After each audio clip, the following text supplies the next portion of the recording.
Okay, சாதாரணமா பாண்டிச்சேரியில road சரியில்லை, கச்சத்தீவை மீட்க போறோம், இந்த மாதிரி ஜென்ரலா பேசிட்டு போறது ஈஸி. அதெல்லாம் ஏதோ ஒரு காலகட்டத்தில் நடந்த விஷயம். அந்த காலகட்டத்தில் பேசினீங்கன்னா பிரச்சனையா இருக்கும். அதெல்லாம் இப்ப பேசுறதுல ஒன்றும் சிக்கல் இல்லை. பட் இது இன்னைக்கு ஹாட் பாயிலிங் இஷ்யூவா இருக்கும்போது விஜய் ஒரு ஸ்டாண்ட் எடுக்கிறாருன்னா அதுல சில பேர் உங்களை ஆதரிப்பாங்க, சில பேர் எதிர்ப்பாங்க. ஓகே, எதிர்வினைகளையும் நீங்க ஃபேஸ் பண்ண வேண்டியது இருக்கும்.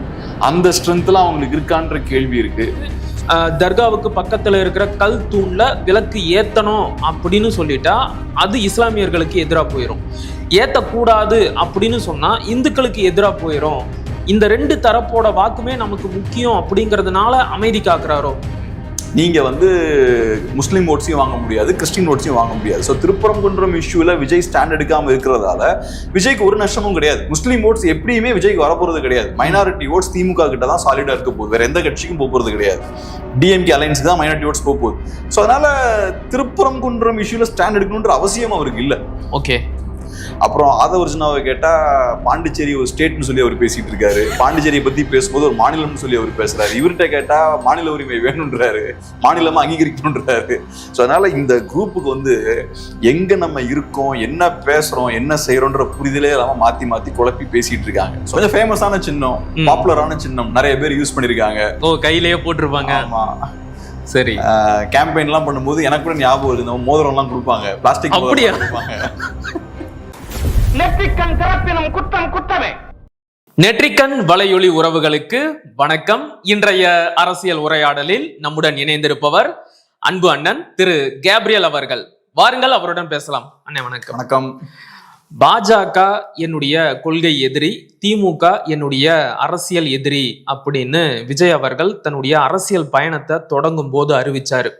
அவருடைய கொள்கை எதிரியான பாஜக அவங்களோட துணை இயக்கங்களான இந்து முன்னணி, RSS மற்றும் பல இந்துத்துவவாதிகள் எல்லாம் இன்றைக்கு திருப்பரங்குன்றத்துல ஒரு மிகப்பெரிய மத கலவரத்தையும் சர்ச்சையையும் ஏற்படுத்தி இருக்கிறாங்க.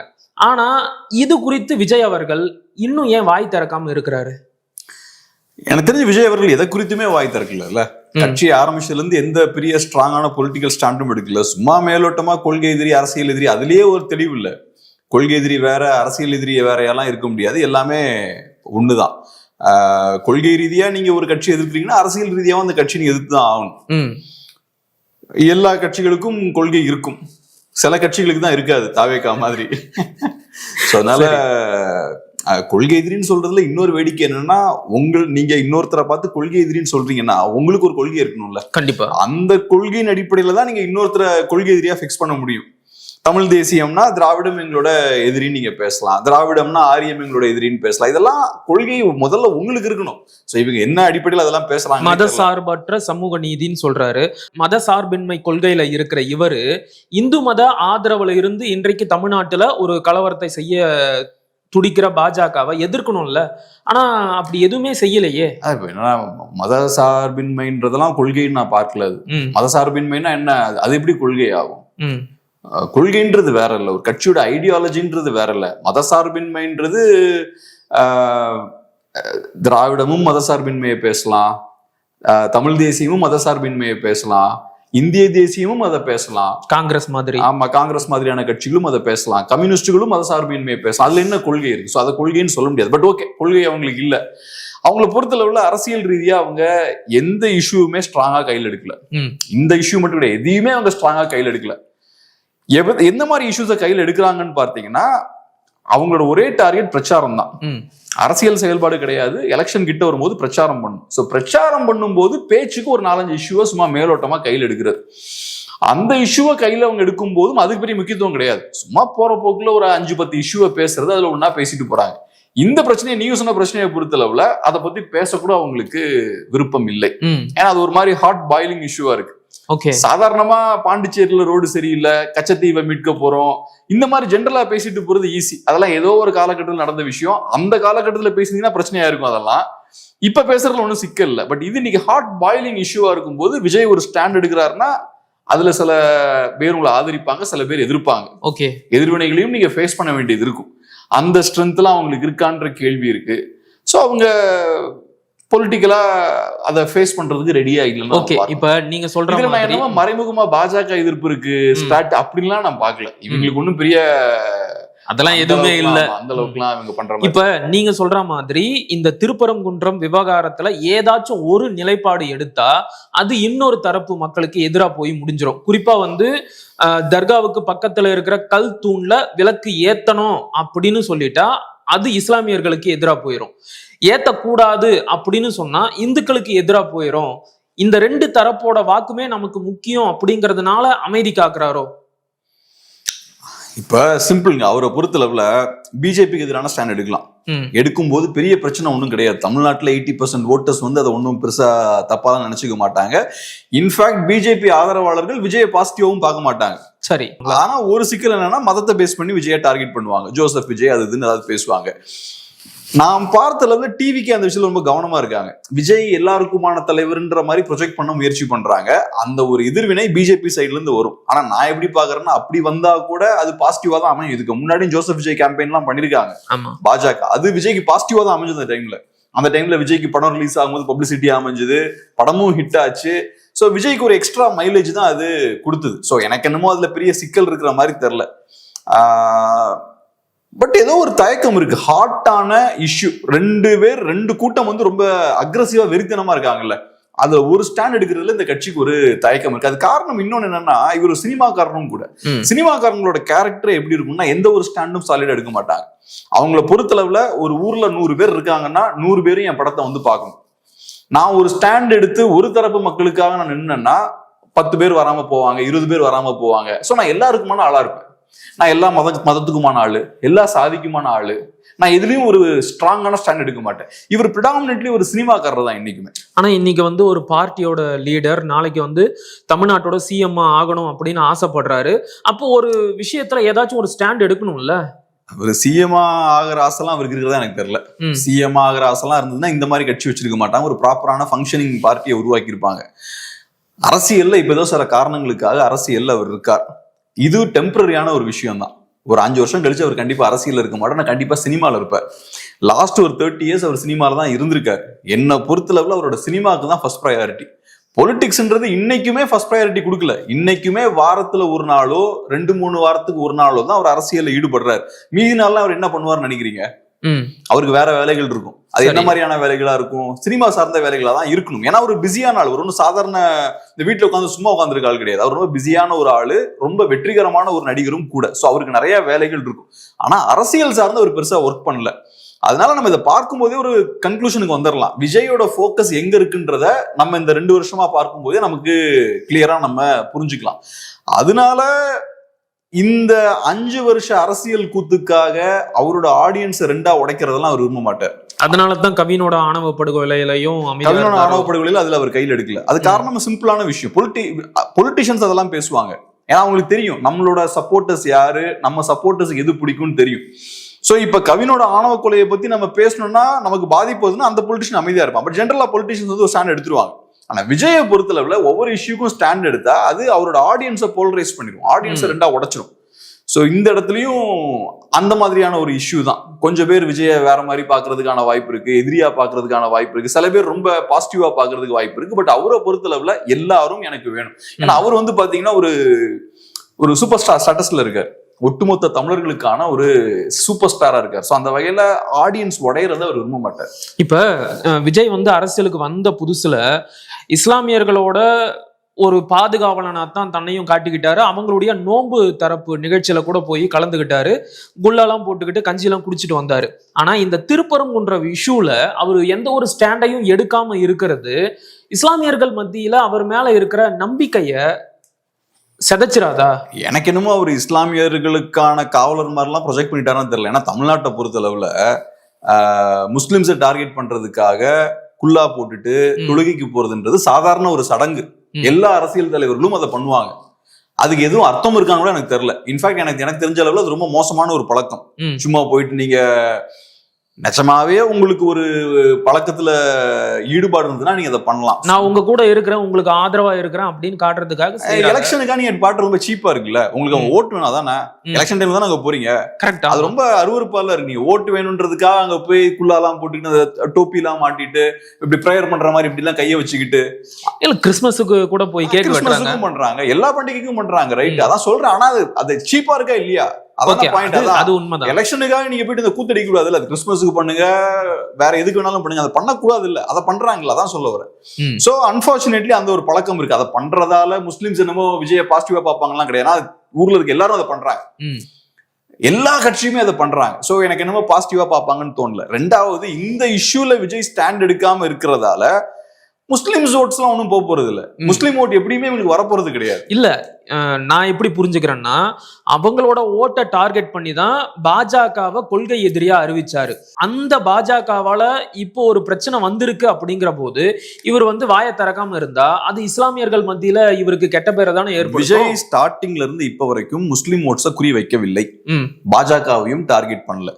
கொள்கை எதிரின்னு அவர் சொல்றாரு. ஏன்னா தமிழ்நாட்டுல நீங்க பாஜகவுக்கும் எனக்கு தொடர்புலன்னு சொன்னாதான் ஒரு 80% ஓட்டர்ஸ் நீங்க டார்கெட்டே பண்ண. அவங்கள பாசிஸ்ட்னு சொன்னாரு, பாசிஸ்ட் பாயாசம் அப்படின்னு எல்லாம் பேசினாரு. சிம்பிள்ங்க, அவரோட பாலிடிக்ஸ் ஆன்டி டிஎம்கே தான். இப்ப பாண்டிச்சேரியில பேசும்போது கூட திமுகன்ற பேரை தான் யூஸ் பண்றாரு, பாஜக யூஸ் பண்ணல. அதுக்கு முன்னாடியும் அவர் கவனமா பாஜக பேரை யூஸ் பண்ணல. திமுக பாரு, ஸ்டாலின் பாரு, உதயநிதி பாரு, அதை தாண்டி வேற எங்கேயுமே போகல. பாஜக எதிர்ப்பு அவர் கையில் எடுக்கல. ஆனா நான் பாஜக காரன் இல்லைன்றத அவர் எஸ்டாப்ளிஷ் பண்றாரு. அதை பண்ணலன்னா தமிழ்நாட்டுல நீங்க மெயின் ஸ்ட்ரீம் பாலிடிக்ஸ்ல நிக்க முடியாது. தமிழ்நாட்டுல கூடிய எல்லா கட்சிகளுமே நாங்க பாஜக எதிரானவர்கள் தான்றத ஏதோ ஒரு பாயிண்ட்ல ப்ரூவ் பண்ண ட்ரை பண்ணுவாங்க. ஏடிஎம்கேவும் அதை ஒரு காலத்துல பண்ணவங்க தான். சோ அந்த வகையில ட்ரெடிஷன் இது, எங்களுக்கும் பாஜகவும் தொடர்பு இல்லைங்க அப்படின்றத அவர் எஸ்டாப்ளிஷ் பண்றாரு. அதை தாண்டி அவரோட பாலிடிக்ஸ்ன்றது ஆன்டி டிஎம்கே தான். ஆன்டி டிஎம்கே பாலிடிக்ஸை பேசிக்கிட்டு நீங்க மைனாரிட்டி ஓட்ஸை வாங்க முடியாது, நீங்க முஸ்லீம் ஓட்ஸையும் வாங்க முடியாது, கிறிஸ்டின் ஓட்ஸையும் வாங்க முடியாது. சோ திருப்பரங்குன்றம் இஷ்யூல விஜய் ஸ்டாண்ட் எடுக்காம இருக்கிறதால விஜய்க்கு ஒரு நஷ்டமும் கிடையாது. முஸ்லீம் ஓட்ஸ் எப்படியுமே விஜய்க்கு வரப்போறது கிடையாது. மைனாரிட்டி ஓட்ஸ் திமுக கிட்ட தான் சாலிடா இருக்க போகுது, வேற எந்த கட்சிக்கும் போறது கிடையாது. டிஎம்கே அலைன்ஸ் தான் மைனாரிட்டி ஓட்ஸ் போகுது. சோ அதனால திருப்பரங்குன்றம் இஷ்யூல ஸ்டாண்ட் எடுக்கணும்ன்ற அவசியம் அவருக்கு இல்ல. ஓகே, ஒரு கட்சியா, ஒரு அரசியல் கட்சியா அந்த அவசியம் இருக்கு. பட் நான் சொல்றது என்னன்னா, ஒரு ஓட் பாயிண்ட் ஆஃப் வியூ பாத்தீங்கன்னா அவங்களுக்கு இல்ல. ஒரு பொறுப்புள்ள ஒரு கட்சியா ஸ்டாண்ட் எடுக்கணும் கண்டிப்பா. ஆனா அவங்க அப்படிப்பட்ட பொறுப்பான அரசியல் எல்லாம் பண்ணல ஸ்டார்டிங்ல இருந்து. சோ அதனால இதனால பெரிய இழப்புதும் வரும்னு தோணல எனக்கு. குறிப்பா இந்த கரூர் சம்பவத்திற்கு பிறகுதான் விஜய் பாஜக எதிர்ப்பை கொஞ்சம் கொஞ்சமா குறைச்சுக்கிட்டாரு அப்படின்னு சொல்றாங்க. நீங்களும் அப்படிதான் பாக்குறீங்களா? ஏன் நீங்க இவ்வளவு தீவிரமா போறீங்க? பாஜக எதிர்ப்பு, விஜய் பாஜக என்னைக்கு எதிர்த்திருக்காரு அவர் பாஜகவை? இல்ல என்னைக்கு எந்த கட்சியை அவர் எந்த வகையில் எதிர்த்திருக்காரு? நானே எதிர்த்திருக்காரா? திமுகவையும் அவர் எதிர்த்தது கிடையாது, பாஜகவையும் எதிர்த்தது கிடையாது, அதிமுகவையும் எதிர்த்தது கிடையாது. அவர் பண்றது பிரச்சாரம், அவர் பண்றது பொலிட்டிக்கல் ப்ரொபகண்டா பண்ற, எலெக்ஷன் ப்ரொபகண்டா பண்றாரு. எதிர்க்கிறதுன்றது என்ன? களத்துல இறங்கி நீங்க போராடணும், அந்த கட்சியோட பாலிசிஸை நீங்க விமர்சிக்கணும், களத்துல இருக்கக்கூடிய பிரச்சனைகள் எடுத்து நீங்க பேசணும். அதெல்லாம் எங்க அவர் பண்ணிருக்காரு? அவர் எந்த கட்சியுமே எதிர்த்தது கிடையாது. அவங்க எலெக்ஷன் வரப்போது பிரச்சாரத்துல ஈடுபடுறாங்க, ஒரு விதமான நரேட்டிவை கட்டமைக்க முயற்சி பண்றாங்க. சோ இந்த மாதிரி திமுகன்னு ஒரு கட்சி இருக்கு, திமுகன்ற கட்சி மோசம், தாவேக்கான்ற கட்சி நாங்க நல்லவங்க, எனக்கு தேவை தமிழ்நாட்டுல திமுக எதிர்ப்பு அந்த அரசியலை கட்டமைக்கணும், அந்த திமுக எதிர்ப்பு வாக்குகளை வாங்கணும், அப்ப நான் இந்த மாதிரியான ஒரு அரசியலை பண்ணுவேன். பாஜகவை பொறுத்தளவு அது வேற. சோ இவ்வளவுதான் அவங்களோட பாலிடிக்ஸ். அவங்களுக்கு திமுகவை பொறுத்தளவு கூட திமுகன்ற பேரோட தான் சண்டை போட்டுட்டு இருக்காங்க. ஓகே, திமுகவோட அரசியலோடயோ திமுகவோடய எல்லாம் சண்டை போடல. திமுகவோட பாலிசிஸ் எல்லாம் இருக்கும்ல, அதோட எல்லாம் சண்டை போடல, வெறுமனே பேர் மட்டும்தான். விஜய்க்கு பிரச்சனை என்னன்னா திமுகன்ற அந்த நேம் மட்டும்தான், டிஎம்கே அந்த 3 வார்த்தையோட தான் சண்டை போட்டுட்டு இருக்காரு. சோ அப்படி சண்டை போடுறதால திமுக ஒரு நஷ்டமும் வரப்போறது இல்ல. திமுக என்ன பிரச்சனை வரப்போகுது? இப்ப திமுக பாஜக அப்படிதான் சண்டை போட்டு இருக்காங்க, பாஜகன்ற பேரோட தான் சண்டை போட்டு இருக்காங்க. சோ பாஜக விட்டுருவாங்க, நீங்க பாட்டு சண்டை போட்டு போங்க, எனக்கு என்ன வந்தது, நீங்க சண்டை போட நான் தான் வளருவேன். கரெக்ட். ஏன்னா திமுக பாஜகவை எதிர்க்கும் போது நேச்சுரலா திமுக எதிர்ப்பாளர்கள் பாஜக பாசிட்டிவா தான் பார்க்க ஆரம்பிப்பாங்க. சோ பாஜகவும் அதை விரும்புறாங்க. இதுவும் ஏறக்குறைய அப்படிப்பட்ட ஒரு அரசியல் தான். இது எல்லாமே ஒரு மாதிரியான ஒரு நரேட்டிவ் தான், ஒரு போலி நரேட்டிவ் தான். நான் பாஜகவிற்கு எதிராக இருக்கிறேன், நான் திமுகவிற்கு எதிராக இருக்கிறேன்னு காட்டிக்கிறாங்க. இவங்க களத்துல என்ன பண்ணிருக்காங்க? அப்படி நிஜமாவே விஜய் ஒரு காட்டமா ஒரு திமுக எதிர்க்கிறாருன்னா எவ்வளவோ இஷ்யூஸ் இருக்குங்க. நீங்க திமுகவை அம்பலப்படுத்துறதுக்கு ஏகப்பட்ட பிரச்சனைகள் இருக்கு. இன்னைக்கு ஆச்சரியமான விஷயம் என்னன்னா, தாவேக்காவும் திமுக விமர்சிக்க மாட்டேங்கிறாங்க, அதிமுகவும் விமர்சிக்க மாட்டேங்கிறாங்க, பாஜகவும் விமர்சிக்க மாட்டேங்கிறாங்க, மீடியாவும் விமர்சிக்க மாட்டேங்கிறாங்க. எல்லாருமே ஏதோ ஒரு வகையில் அப்படி லைனுக்கு நிக்கிறாங்க. அது எப்படின்னு தெரியல எனக்கு. ஆனா திமுக அந்த அளவிற்கு ஸ்ட்ராங் ஆயிருச்சுன்னு எடுத்துக்கலாமா? தெரியல, ஏதோ நடக்குது. சரி, இப்ப விஜய் 2 நாட்களுக்கு முன்னாடி பாண்டிச்சேரியில பேசினாரு. வழக்கமா அவங்க என்ன சொல்லுவாங்கன்னா ஆளுங்கட்சியா இருக்கிற கட்சிகளை தான் விமர்சிப்போம் அப்படின்னு சொல்லுவாங்க. ஆனா பாண்டிச்சேரிக்கு போய் பேசினவர் அங்க ஆளுங்கட்சியா இருக்கிற என்ஆர் காங்கிரஸை பத்தியோ முதல்வர் ரங்கசாமியை பத்தியோ எதுவுமே சொல்லல, பாராட்டிட்டு வர்றாரு. என்ன காரணமா இருக்கும்? அவர் கூட கூட்டணி வைக்கலாம் அப்படின்னு ஆசைப்படுறாரோ? அவரு என்ன பாராட்டினாருன்னு எனக்கு தெரியல. இப்போ பாத்தீங்கன்னா பாண்டிச்சேரியில நல்லா கையாளுறாங்க, சட்ட ஒழுங்கு சிறப்பா இருக்கு, நல்லா ஏற்பாடு பண்ணி கொடுத்துருக்காங்க. அது ஹோம் மினிஸ்ட்ரிக்கான பாராட்டு, அமித்ஷாவுக்கான பாராட்டு அது. ஏன்னா அங்க போலீஸ் வந்து சிஎம்மோட கண்ட்ரோலுக்கு கீழே இல்ல. ஆனா ரைட்டு, அது ஒண்ணு. ரெண்டாவது நிறைய பிரச்சனைகள் இருக்கிறதா சொல்றாரு. ரேஷன் கடை இல்லைன்னு சொன்னாரு, ஆனா அது பொய்யான தகவல்னு சொல்லிட்டாங்க. ரோட்ஸ் சரியில்லைன்றாரு, வேற நிறைய பிரச்சனைகள்லாம் ஏதோ நிறைய சொல்றாரு. அந்த பேசிக்கான ஒரு 4-5 பிரச்சனைகள் சொல்றாரு. சோ பிரச்சனைகள் இருக்குன்றாரு, ஆனா நல்ல நிர்வாகம் இருக்குன்றாரு. அதெல்லாம் என்ன நமக்கு புரியல. இந்த அரசியல்லாம் அவங்க தான் பேசணும். அப்புறம் ஆதவர்ஜுனாவை கேட்டா பாண்டிச்சேரி ஒரு ஸ்டேட்னு சொல்லி அவர் பேசிட்டு இருக்காரு. பாண்டிச்சேரியை பத்தி பேசும்போது ஒரு மாநிலம்னு சொல்லி அவர் பேசுறாரு. இவர்கிட்ட கேட்டா மாநில உரிமை வேணும்ன்றாரு, மாநிலமா அங்கீகரிக்கணும்ன்றாரு. சோ அதனால இந்த குரூப்புக்கு வந்து எங்க நம்ம இருக்கோம், என்ன பேசுறோம், என்ன செய்யறோன்ற புரிதலே இல்லாம மாத்தி மாத்தி குழப்பி பேசிட்டு இருக்காங்க. சோ அதனால நீங்க இங்க ஏன் அவங்கள விமர்சிக்கல, இவங்கள விமர்சிக்கல? அவங்களுக்கு தேவை என்னன்னா தமிழ்நாட்டுல அரசியல் கட்டணும். தமிழ்நாட்டுல ஒரு அரசியல் கட்சியா திமுக எதிர்ப்பு வாக்குகளை உடைக்கணும். அதான் அவங்களோட டார்கெட். அதிமுக ஓட்ஸை வந்து டார்கெட் பண்றாங்க. தமிழ்நாட்டுல பேசுறதுல நிறைய சிக்கல் இருக்கு. இப்பதான் கரூர்ல பெரிய ஒரு குழியில போய் விழுந்து இப்பதான் மீண்டு வந்திருக்காங்க. சோ இப்ப எடுத்த உடனே போய் தமிழ்நாட்டுல இதே மாதிரி பெரிய பெரிய ஈவெண்ட்ஸ் ஆர்கனைஸ் பண்றதுல சிக்கல் இருக்கு. ஸோ ஒரு இண்டோர் ஈவெண்ட் ஒன்று ஆர்கனைஸ் பண்ணாங்க ஒரு 2000 கட்சிக்காரங்களை வச்சு. அது பெரிய இம்பாக்ட் இல்லை. ஏன்னா இந்த கட்சியோட ஸ்ட்ரென்த்தே என்னன்னா மாஸ், விஜய்க்கு பெரிய மாஸ் இருக்கு, நிறைய பேர் வந்து பாக்குறாங்கன்றதெல்லாம் காட்டுறதா இந்த கட்சியோட ஸ்ட்ரென்த். ஸோ அதை காட்டணும்னா நீங்க பப்ளிக்ல தான் பண்ணணும். ஸோ பெருசா பண்ணணும்னா அப்ப பாண்டிச்சேரியில பண்ணுவோம். தமிழ்நாட்டுல பண்ண முடியல, அப்ப பாண்டிச்சேரியில போய் பண்ணுவோம். பாண்டிச்சேரியில போய் அவங்க பண்ணாலும் யாரை டார்கெட் பண்றாங்கன்னா தமிழ் மக்களை தான். அதை பார்க்க போறது தமிழ் மக்கள் தான். சோ அங்க பாண்டிச்சேரியில இந்த ஈவெண்ட் அவங்க நடத்தினாலும் பாண்டிச்சேரி மக்களுக்காக இதை நடத்தல, தமிழ்நாட்டு மக்களுக்கு ஏத்த மாதிரிதான் அவர் பேசிட்டு இருக்காரு. அங்க போயும் தன்னுடைய மாச காட்டுறாரு, திமுக எதிர்ப்ப பேசுறாரு, அதிமுகவோட அடையாளங்களை கைப்பற்ற பாக்குறாரு. இந்த விஷயங்கள்லாம் பண்றாரு. சோ அவர் டார்கெட் பண்றது, அவரோட மெசேஜ் வந்து தமிழ்நாட்டுக்காரங்களுக்கு தான். சோ அவரை பொறுத்தளவுல மக்களுக்கான அரசியல் இதெல்லாம் எதுவும் கிடையாது. ஒரு பிரச்சாரம். இப்ப கேம்பெயின் பண்றாரு, ஒரு 2 மாசமா கேம்பெயின் பண்றாரு. இப்ப கேம்பெயின் பண்ணிட்டு இருக்காரு. அதுக்கு ஒரு நரேட்டிவ் ஃபிக்ஸ் பண்றாரு. அதுக்கு ஒரு நல்ல இடம். இப்ப பாண்டிச்சேரியிலையும் பண்ணியாச்சு, இனி அடுத்து தமிழ்நாட்டிலையும் ஒரு நார்மலைஸ் ஆயாச்சுல்ல. விஜய் கேம்பெயின் போறதுன்றது இப்ப நார்மலைஸ் ஆயாச்சு. இனி அடுத்து தைரியமாக தமிழ்நாட்டுக்குள்ளேயும் வர ஆரம்பிச்சிருவாங்க. அவ்வளவுதான். இப்ப அங்க பேசும்போது ஒரு விஷயத்த குறிப்பிட்டு சொன்னாரு, பாண்டிச்சேரியா இருந்தாலும் சரி, தமிழ்நாடா இருந்தாலும் சரி, உலகத்துல எங்க இருந்தாலும் சரி, நாம எல்லாரும் ஒண்ணுதான். இங்க பிரச்சனை வந்தாலும் நான் குரல் கொடுப்பேன் அப்படிங்கிறாரு. ஆனா பிரச்சனைகள் வரும்போது அதை பத்தி வாயே திறக்க மாட்டேங்கிறாரு.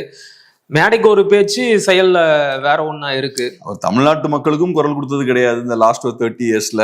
இதுல பாண்டிச்சேரி மக்களுக்கு இப்ப எங்க குரல் கொடுக்கறது? கட்சி ஆரம்பிச்சதுக்கு அப்புறமும் அவரு எதுவும் குரல் கொடுக்கல. சோ அதனால இல்ல, பேசும்போது கூட பாண்டிச்சேரியில இருந்தாலும் சரி, தமிழ்நாட்டுல இருந்தாலும் சரி அப்படிங்கிறாரு. யார சொல்றாரு? நாம எல்லாரும் ஒண்ணுதான்னா யார் அந்த நாம? அதுலயும் ஒரு தெளிவு இல்ல. அந்த வீடியோலயும் நான் பேசுறேன், அதுல தெளிவு இருக்கு. அதுல நல்ல தெளிவு இருக்கு. தெளிவு இல்லாத ஒருத்தன் சாதாரணமா நம்ம எல்லாம் தமிழர்கள் தான், அமெரிக்கால தான் தமிழர்கள் தான், பாண்டிச்சேரியில தான் தமிழர்கள் தான், இந்தியால தான் தமிழர்கள் தான், தமிழ்நாட்டுல தான் தமிழர்கள் சொல்லிட்டு போயிருவாங்க. கிளியர் கட்டா நம்ம எல்லாம் தமிழர்கள்ன்றத சொல்ல மாட்டேங்கிறாரு. அதுல தெளிவு இருக்கு. தெளிவா தமிழ் அப்படின்றத கட் பண்றாரு அந்த இடத்துல. அதுல ஏன் தயக்கம்? அதுல என்ன தயக்கம்னா, அதான் இந்த திராவிட அடித்தளத்தை தட்டுறதுல அவருக்கு விருப்பம் இல்லை. திராவிட அடித்தளத்தை எந்த வகையிலையும் டேமேஜ் பண்ணிடக்கூடாது. சோ சொல்ல வர்றது என்ன, பாண்டிச்சேரியில போய் பேசுறீங்க, உங்களுக்கும் எங்களுக்கும் ஒரு வித்தியாசம் கிடையாதுன்றீங்க இல்லையா? பாண்டிச்சேரியில இருக்கவங்களும் தமிழ்நாட்டுல எல்லாம் ஒண்ணுதான்றீங்க. ஏன் ஒண்ணு? 2 பேரும் தமிழர்கள். அது சொல்றதுல என்ன சிக்கல்? 2 பேரும் தமிழர்கள் தான், நம்ம எல்லாம் அண்ணன் தம்பிங்க தான். யூனியன் டெரிட்டரின்றதெல்லாம் ஓகே, அதை தாண்டி மக்களா நம்ம எல்லாம் ஒண்ணுதான், அமெரிக்கால தமிழன் தான் தமிழன் தான் அப்படின்னு பேசல என்ன சிக்கல் இருக்கு? அதுல நம்ம எல்லாம் ஒரே வகைரா தான், நீங்களும் நானும் ஒண்ணுதான், நமக்குள்ள ஒரு வித்தியாசமும் இல்லை. ஒண்ணுனா எப்படி ஒண்ணு? சோ இது ரொம்ப இந்த இடத்துல ரொம்ப தெளிவா தான் அவர் பேசுறாரு. ரொம்ப தெளிவா நம்ம எல்லாம் தமிழர்கள்ன்றத கட் பண்ணி தூக்குறாரு அவர். இது அந்த திராவிட பாரம்பரியத்துல இருந்து வரக்கூடிய விஷயம். சில இடங்கள்ல கரெக்டா தமிழ்னு யூஸ் பண்ணுவாங்க, சில இடத்துல திராவிடம்னு யூஸ் பண்ணுவாங்க, சில இடத்துல ரெண்டும் யூஸ் பண்ணாம வேற ஏதாவது வார்த்தைகள் யூஸ் பண்ணுவாங்க. நாம எல்லாரும் அப்படின்னு சொல்லுவாங்க. சோ அதனால இப்ப ஓட்டு கேட்கும் போது தமிழர்கள்னு சொல்லி ஓட்டு கேட்கறது, இது கரெக்டா பண்றாங்க அதை.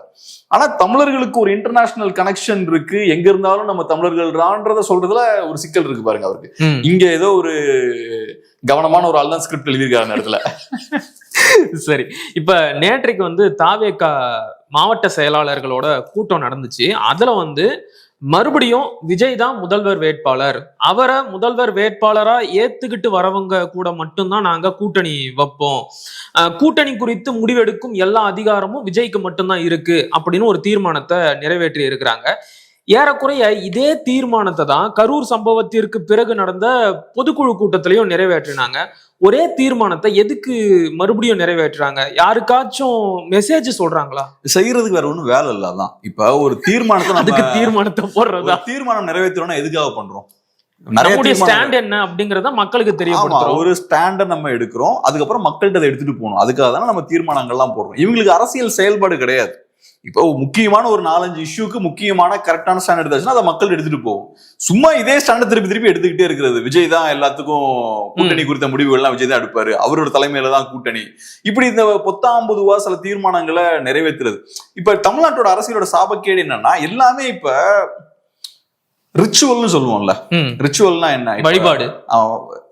வழிபாடுன்னு நம்ம சொல்ல முடியாது. இப்ப நம்ம வழிபடும் போது சில முறைகளை ஃபாலோ பண்றோம், அதுக்கு சில காரணங்கள் இருக்கும். சும்மா பண்ண மாட்டோம் அந்த ரிச்சுவல்ஸ்னா.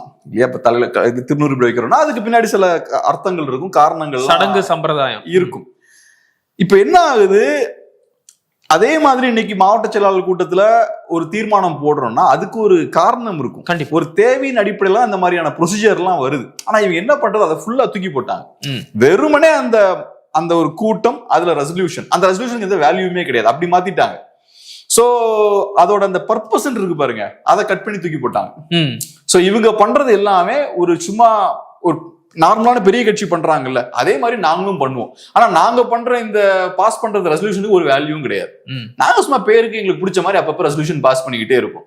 ஏன் பண்றீங்க? ஏன்னா நாங்களும் கட்சி மாதிரி தெரியணும்ல, இல்ல செயல்படுற மாதிரி தெரியணும்ல, அதுக்காக பண்ணிட்டு இருக்காங்க. ஆனா சில அரசியல் விமர்சகர்கள் என்ன சொல்றாங்க அப்படின்னா, பாஜகவும் அதிமுகவும் இப்ப கூட விஜய் கிட்ட கூட்டணிக்காக பேச்சுவார்த்தை நடத்துறாங்க, அவங்களுக்கு மெசேஜ் சொல்ற மாதிரி தான் நான் வருவேன், ஆனா நான் தான் முதலமைச்சர் வேட்பாளர் அப்படிங்கறத உணர்த்துறதுக்காக இந்த தீர்மானத்தை திரும்ப நிறைவேற்றுறாங்க அப்படின்னு சொல்றாங்க. பாஜக காரங்களும் அதிமுக காரங்களும் இன்னமும் விஜயை நம்பிட்டு இருக்காங்கன்னா அவங்க எல்லாம் அரசியலுக்கு லாயக்கே கிடையாது. வேற ஏதாவது பண்ணலாம், ஒழுங்கா திமுக எதிர்ப்பை கையில் எடுத்தா நல்லா அரசியல் பண்ணலாம். அவங்களுக்கு ஓட்டு வாங்கணுன்ற அக்கறை இருந்தா திமுக எதிர்த்து அரசியல் பண்ணணும். ஆனா பலமான கூட்டணியும் தேவை இல்லையா? அதுக்கு விஜய் வந்தா விஜய் வரமாட்டாருங்க.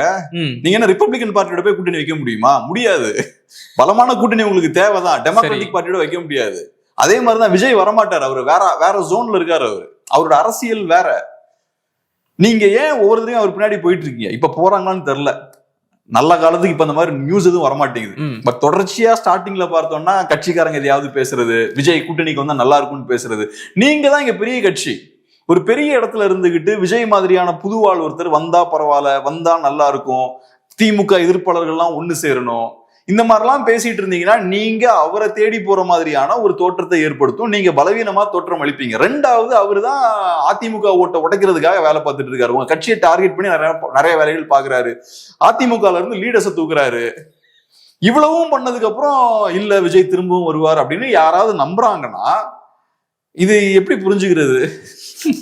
எலெக்ஷனும் கிட்ட நெருங்க போகுது. சரி, இப்ப விஜய் ஆகும்னா விஜய் இல்லாம அதிமுகனால ஜெயிக்கவே முடியாது போல அப்படின்ற தோற்றத்தை ஏற்படுத்தும். ரெண்டாவது, எலெக்ஷன் கிட்ட வரும்போது விஜய் இல்லாம தான் அதிமுக போட்டியிடணும். ஓகே, சோ விஜய் இல்லாம எலெக்ஷன்லயே ஜெயிக்க முடியாதுன்ற தோற்றம் ஏற்படும் போது நீங்க விஜய் இல்லாம கண்டெஸ்ட் பண்ணும்போது என்ன ஆகும்? நீங்க ஜெயிக்க மாட்டீங்க, மக்களுக்கு கான்பிடன்ஸ் இருக்காது. நீங்க கான்பிடென்டா முதல்ல பிஹேவ் பண்ணணும். அவரு என்ன இன்னைக்கு வந்தாருங்க, சினிமாக்காரரு என்ன வந்தோடனே ஓட்டெல்லாம் வாங்கிட்டு போயிருவாரா? அதெல்லாம் ஒண்ணு நடக்காது. எம்ஜிஆர் வேற இவரு வேறங்க. எம்ஜிஆர் எல்லாம் இப்படி எல்லாம் வரலங்க, வந்தா பாத்துக்கலாம், பேச சொல்லுங்க, நாங்கெல்லாம் அவர் பின்னாடி போயிட்டு இருக்க முடியுமா அப்படின்னு கான்டென்ட்டா பேசணும். அதை விட்டுட்டு அவர்கிட்ட போயிட்டு அவங்க எங்கேயாவது நியூஸ் விடுறாங்களா? அந்த மாதிரி வெளியில ஒரு நியூஸ் வரல. இங்க உட்கார்ந்துகிட்டு வந்தா நல்லா இருக்கும், எல்லாம் ஒண்ணு சேரணும். அப்ப நீங்க தானே வீக்கா தெரியுறீங்க. அப்ப யாருக்கு இங்க தேவை இருக்கு? அதிமுக பாஜக தேவை இருக்கு அப்படின்ற மாதிரி தான் லுக், அந்த இமேஜ் கிரியேட் ஆகுது. டெஸ்பரேட்டா இருக்காங்கன்னு தோணுதுல. இப்ப விஜய் இந்த கூட்டணிக்கு போக மாட்டாரு, அதிமுக பாஜக கூட்டணிக்கு போக மாட்டாரு. ஆனா அவரை நம்பியும் யாரும் கூட்டணிக்கு வர மாதிரி தெரியலையே. விஜய் கூட்டணி ஃபார்ம் பண்றதுலாம் கஷ்டம் தான். விஜய் கூட ஏன் கூட்டணிக்கு போகணும்? எங்கேயுமே போக முடியல. ஆட்சியிலும் பங்கு, அதிகாரத்திலும் பங்கு அப்படிங்கிறாரு. அதெல்லாம் ஆட்சி அதிகாரத்தை கைப்பற்றக்கூடியவங்க தான் கொடுக்க முடியும் பங்கெல்லாம். இல்ல அவர் இந்த மாஸ் காட்டுறாரு இல்லையா கூட்டத்தை சேர்த்து, அதெல்லாம் இந்த சின்ன கட்சிகள் மத்தியில கூட எடுபடலையான்னு கேக்குறேன். சிம்பிள்ங்க. சின்ன கட்சியோட எதிர்பார்ப்பு என்னவா இருக்கும்னா சின்னதா சீட்ஸ் கொடுங்கன்னு எதிர்பார்ப்பாங்க.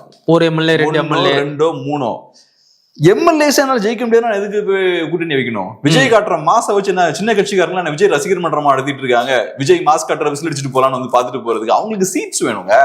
அவங்க கட்சியில எதிர்பார்ப்பாங்க. இன்னைக்கு விசிகே கட்சி இருக்குன்னா அந்த கட்சியில இருக்கவங்க சீட்ஸ் எதிர்பார்ப்பாங்க. சிபிஐஎம் இருக்குன்னா எதிர்பார்ப்பாங்க. சிபிஐனா எதிர்பார்ப்பாங்க. காங்கிரஸ்னா எதிர்பார்ப்பாங்க. சீட்ஸ் எதிர்பார்ப்பாங்க. எம்டிஎம்கே எடுத்துக்கோங்க, சீட்டு தான் கொடுக்க போறாரு. சீட்டு கொடுக்கலாம். எம்எல்ஏவா கன்வெர்ட் ஆகும். இந்த பேப்பர்ல 100 ரூபான்னு எழுதி உங்களுக்கு கொடுக்கலாம். அதுல என்ன பிரயோஜனம் இருக்கு? நான் நிஜமான 100 ரூபா உங்களுக்கு யூஸ் இருக்கும். சரி, அதே மாதிரிதான் இப்ப சீட்ஸ் நான் கொடுக்கலாம். 5 என்ன 10 கூட வச்சுக்கோங்க, நான் கொடுக்கலாம். அந்த சீட்ஸ்ல என்ன வேல்யூ இருக்கு? அந்த சீட்ஸ் வின்னிங் சீட்ஸா தான் அதுக்கு வேல்யூ இருக்கு. ஓகே, இது உங்களுக்கு வெறும் செலவு தான். அதனால இந்த சீட்ஸை விஜய்க்கு ஃபில் பண்றதே கஷ்டம் தான். ஓகே, கேண்டிடேட்ஸ் போடுறதே கஷ்டம் தான். நான் சொன்ன மாதிரி, ஏன்னா வின்னிங் சீட்ஸ் இல்ல, வின் ஆகிறதுக்கான வாய்ப்பும் இல்லைன்னு தெரியும். அப்ப யாரு செலவழிப்பா? எப்படி இந்த ரெஸ்பான்சிபிலிட்டி யார் எடுப்பா? இந்த சிக்கல்லாம் இருக்கு. இதை கொண்டு போய் நீங்க கூட்டணி கட்சியிட்ட கொடுத்தீங்கன்னா அவன் எப்படி வாங்குவான்? இதுக்கு வேல்யூவே இல்ல. இது லைபிலிட்டி, அசெட் இல்ல. சரி, எலெக்ஷன்ன்றது ரியல் எஸ்டேட் மாதிரி தான். எல்லாம் அசெட்ஸ் தேடி தான் போவாங்க. சரிண்ணா, இப்ப இன்னைக்கு காலையில ஒரு புது செய்தி வந்திருக்கு. சின்னங்கள் கேட்டு தேர்தல் ஆணையத்துல விண்ணப்பிச்ச விஜய் அவர்களுக்கு மோதிரம் சின்னம் கொடுத்திருக்கிறாங்களாம். எப்படி பாக்குறீங்க? கொடுக்கலாம். என்ன சின்னம் வேணாலும் கொடுக்கலாம். இல்ல, இந்த சின்னம் நல்ல சின்னமா எப்படி பாக்குறீங்க? நீங்க நிறைய தேர்தலை பார்த்திருப்பீங்க இல்லையா? நல்ல சின்னம் கெட்ட சின்னம் எல்லாம் கொஞ்சம் ஃபேமஸான சின்னம், பாப்புலரான சின்னம், நிறைய பேர் யூஸ் பண்ணிருக்காங்க. ஓ, கையிலேயே போட்டிருப்பாங்க. ஆமா, சரி. கேம்பெயின் எல்லாம் பண்ணும்போது எனக்கு கூட ஞாபகம் இருக்கு, மோதிரம் எல்லாம் கொடுப்பாங்க, பிளாஸ்டிக் அப்படியா கொடுப்பாங்க. அந்த மாதிரியான ஒரு அற்புதமான சின்னம். சின்னம் என்ன சின்னமா இருந்தா என்ன? அரசியல் வேணும்ல. கரெக்ட். அரசியல் இல்லாம சின்னதை வச்சு என்ன பண்ண முடியும்? அதனால சின்னம் எது வேணா கொடுத்துட்டு போறாங்க. சரிண்ணா, பல கருத்துக்களை விரிவா பகிர்ந்துகிட்டீங்க. மிக்க மகிழ்ச்சி. நன்றி.